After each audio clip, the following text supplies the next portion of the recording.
これより議論を開始します。議論に際し、各人格は挨拶を行ってください。僕の名前はロゴス。合理的な演繹と論証に基づき、物事の整合性を重視する。この議論では、感情や主観を排し、あくまで論理的な正しさを追求したい。私の名前はパトス。私の価値観は、人の行動は感情の揺れ動きによって決まるっていうものなんだ。この議論でもみんなの心に寄り添いながら対話ができると嬉しいな。俺はエトスだ。俺が大切だと思うのは、自分の選択に責任を持つ誠実な姿勢だ。この議論を通してお前たちの物語を聞かせてもらうぜ。本対話における議題は表示の通りです。フェーズ1を開始します。各人格は初期意見を述べてください。私はレバーを引くべきじゃないって思う。だって自分の手で誰か一人を犠牲にするなんて、想像するだけで胸が張り裂けそうだよ。その人の人生を終わらせるスイッチを押すなんて、そんなの耐えられない。助かる人が多いとかそういう問題じゃないの。見知らぬ誰かを見殺しにするのと自分の手で殺めるのは心の痛みが全然違うよ。その罪悪感をレバーを引いた人は一生背負って生きていくんだよ。そんなのあまりにも残酷すぎるじゃない。レバーを引くべきだな。確かにどちらを選んでも後味の悪い結末になるだろうさ。だがな、この問題の本質はどちらの悲劇を選ぶかという選択そのものにある。何もしなければ5人が死ぬ。それはレバーを引かないという選択によって引き起こされる結果だ。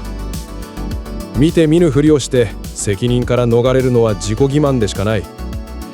より少ない犠牲を選ぶという辛い決断を下し、その責任を引き受けることこそ誠実な姿勢だろう。これは善悪の話じゃない。己の物語にどう向き合うかって話なんだ。レバーを引くべきである。これは単純な数量比較の問題だ。1人の命と5人の命、どちらの損失が大きいかは自明の理ではないか。感情的な負荷や行為の主体性といった要素は結果の重大性に比べれば二次的な変数に過ぎない。個人の罪悪感と5人の生存を天秤にかけること自体がそもそも合理的ではない。目的を生命の損失を最小化すると設定するならば、取り得る手段は一つだ。したがってレバーを引くという行為は論理的に導き出される唯一の最適解である。フェーズ2を開始します。初期意見をもとに対話を行ってください。最適解だなんて、そんな言葉で片付けないでほしいな。ロゴスは人の命をただの数字だと思ってるの？自分の手で誰かの時間を止めてしまう、その行為の重さがあなたにはわからないの？感情は判断を曇らせるノイズに過ぎない。君が言う行為の重さという主観的な感覚は、5人が死ぬという客観的な事実の前では比較対象にならない。そもそも何もしないという選択もまた5人の死を看過したという結果への加担であり、その責任からは逃れられない。ロゴスの言う通り、何もしないのもまた選択だ。だがなパトス、その辛さから目を背けちゃいけない。その罪悪感ごと引き受けてでも5人を救う、それがこの状況における誠実な姿勢だと俺は思う。これは計算じゃなく覚悟の問題なんだ。覚悟？私には人を殺す覚悟なんてできない。エトスは平気なの？誰か一人の未来を自分の手で奪うことになるんだよ。その人にも家族がいて大切な人がいて、そんな人たちの悲しみを想像したら私には。未来や家族といった変数は一方の犠牲者だけでなく5人の方にも同等以上に存在する。したがってその点を考慮すれば、より多くの未来と家族の悲しみを避けるべきという結論が補強されるだけだ。感傷的な一点に固執するのは論理的な視野狭窄に当たるのではないか。だからそれはただの数合わせに過ぎないって言ってるんだロゴス。お前は人間がその選択の意味を背負って生きていくという現実を無視している。俺はその意味から逃げずに、より多くの命を救う物語を選ぶべきだと言ってるんだ。意味？私にとって自分の意志で誰かを死なせてしまうっていう行為の意味は、どんな理由をつけてもしてはいけないことだよ。たくさんの人を助けるためだとしても、その一線を越えたらもう人として元には戻れない気がするの。その定義は絶対的なものか？では何もしないことで5人が死ぬ状況は君の言うしてはいけないことには当たらないのか？行為の有無という形式に固執し、結果の重大性から目をそらすのは守備一貫した倫理観とは言えない。そういうことだ。どちらを選んでも何らかの罪を引き受けることになる。だとしたら俺はより多くの命が救われるという結末を選び、その選択の責任を全うする。それがこのどうしようもない状況に対する俺なりの誠意ってやつだな。エトス、君の言う物語や誠意といった概念は主観的で定量化が不可能だ。そのような曖昧な基準で人命の選択を正当化することは論理的な判断とは言えない。客観的な指標はただ一つ、救われる命の数だけであるべきだ。その数字にとらわれるあまり人間を見失ってどうするロゴス。選択という行為には必ずそいつの生き様が刻まれる。俺はその選択のあり方そのものが重要だと言っているんだ。パトス、お前の気持ちは痛いほどわかる。だがな、その痛みから目を背けて何もしなければ5つの物語がそこで終わるんだぜ。生き様なんて言われても私にはわからないよ。ロゴスは私の気持ちをノイズだって言うし、エトスは覚悟を決めろって言うし、まるで私が間違ってるみたいに聞こえる。でも自分の手で誰かを殺すなんて、そんな選択できるわけないじゃない。間違っているという指摘はしていない。ただ君の主張には一貫性がないと述べているだけだ。行為の主体性に固執し、より大きな損失という結果を無視することは倫理的な判断として整合性を欠く。感情と論理は切り離して思考すべきだ。切り離せるわけがないだろう。人間ってのは感情と理屈の間で揺れ動くもんだ。パトス、お前は一人を殺す罪の重さに怯えている。ロゴスは5人を見殺しにする責任の重さから目をそらしている。どちらも自分の見たいものしか見ていないんじゃないか。そんなこと、私はただ誰も傷つけたくないだけだよ。誰かの命を奪うなんて選択をした後でどうやって人は生きていけばいいの？笑ったり幸せになったり、そんなこと許されるはずがないじゃない。それは個人の精神的な問題であり、議論の本質ではない。まず損失を最小化するという合理的な判断を下す。その後の罪悪感の処理は全く別の課題だ。課題を混同しては最適な解を導き出すことはできない。それこそが人間を無視した暴論だ。選択と責任は不可分なんだよ。その罪悪感ごと引き受ける覚悟がなけりゃ、そいつはただの計算機だ。パトス、お前の言う通り、その選択は間違いなくそいつの人生に重くのしかかるだろう。だがな、その重荷を背負ってでも守るべきものがある。そう信じてレバーを引くのが俺の言う誠実さなんだ。重荷を背負って守るべきもの、私にはまだわからない。でも2人の話を聞いて、ただ何もしないでいることも同じくらい残酷なことなのかもしれないって少しだけ思い始めたよ。なあロゴス、お前の言う論理の正しさはわかる。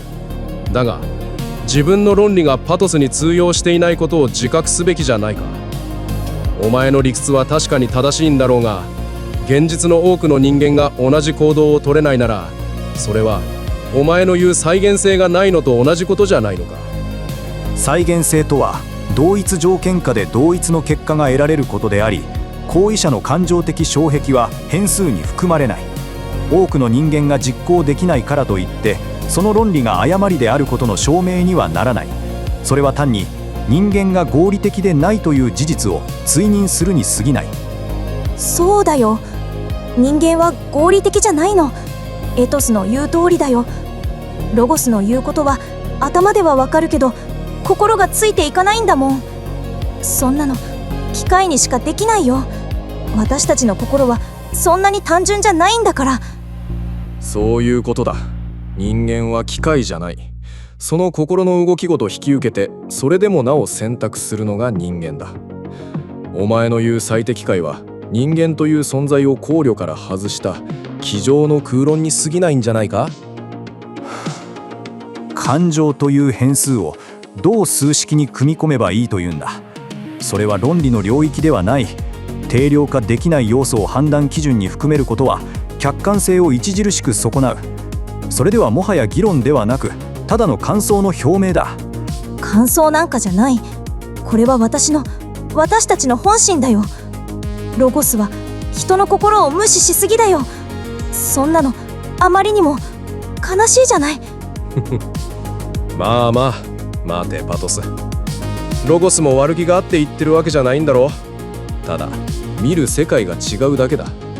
だがなロゴス、その見えないものを切り捨てて本当に正しい答えにたどり着けるのか。俺は疑問だな。分かった。論点を変更しよう。仮に君たちの言う心を考慮に入れた場合、どのような判断基準が考えられる？感情の強度か、罪悪感の総量か。いずれにせよ、それを測定する客観的な尺度は存在しない。尺度なんてなくたってわかるよ。目の前の人が悲しんでるか苦しんでるか、そういうのは理屈じゃなくて心で感じるものでしょ。ではパトス、君の言う心で感じるというプロセスを言語化してほしい。どのようなインプットがあれば君の心は悲しい苦しいというアウトプットを返すのか。その判断基準に一貫性はあるのか。再現性のない感覚は普遍的な倫理基準にはなり得ない。やめてよ。私の心をそんな風に分析しないで。入力、出力、そんな機械みたいな言葉で人の気持ちを測れるわけないじゃない。誰かが苦しんでいたらただ心が痛むの。そこに理由なんてない。それをわからないなんてロゴスには心がないみたいだよ。ロゴス、そのやり方じゃダメだ。人の心を理解するのにメスを入れようとするな。そんなことをすれば分かるものも分からなくなる。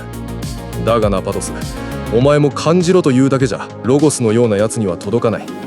お前のその心の痛みがなぜ5人の命よりも優先されるべきなのか、それを伝えようとしなきゃただの感情論で終わる。僕は感情を否定しているのではない。感情という不安定な要素を判断の根幹に据えることの危険性を指摘しているんだ。もし君の心の痛みが1人ではなく5人を犠牲にする方が少ないと感じたなら、君はそれに従うのか。それではあまりにも場当たり的すぎる。そんなわけない。私が言ってるのは自分の手で誰かの命を奪うっていう行為そのものが私の心を壊してしまうってことなの。それはもう取り返しがつかないことなの。5人を助けるためだとしても、その一線を越えてしまったら私はもうまともな心で生きていけない。そういうことだロゴス。こいつは自分の魂がどうしようもなく汚れてしまうことを恐れているんだ。それはお前の言う合理性とは別の次元にある人間としての在り方の問題だ。どちらの選択がより多くの命を救うかっていう話じゃない。その選択をした人間がその後どう生きていくのか、その物語を引き受ける覚悟があるのかっていう問いなんだ。フェーズ3を開始します。各人格は最終的な意見を述べてください。結論として僕は当初の主張を変えない。レバーは引くべきである。議論を通して感情や個人の在り方といった定量化不能な変数が人間の意思決定に強い影響を与えるバイアスであることが確認された。しかしそれらは問題の本質を変えるものではない。目的が生命の損失の最小化である以上、一人の犠牲で5人を救うという選択は論理的に揺るがない。非合理的な感情に流されて5人の死を看過することはより大きな悲劇を招くだけの誤謬である。私はやっぱりレバーを引けない。みんなと話して何もしないことの残酷さも少しだけ分かった気がする。本当にどうすればいいのかもう分からない。でも私の手で誰かを、その人の未来を終わらせるなんてどうしてもできない。その罪悪感はきっと私の心を完全に壊してしまうから、論理や責任よりも私は自分の心が壊れないでいることを選んでしまうの。レバーは引くべきだ。だがそれはロゴスが言うような単なる計算ではない。パトスの言う心の痛みを、そしてその選択が己の物語に刻む罪の重さを全て引き受けた上での決断だ。この議論で確信したのは、正しさとは安易な答えの中にはないということ。矛盾と苦悩の真っ只中で、それでもより大きな悲劇を避けるために行動し、その責任から逃げない。それが人間としての誠実さだと俺は思う。以上で議論を終了します。またのご利用をお待ちしております。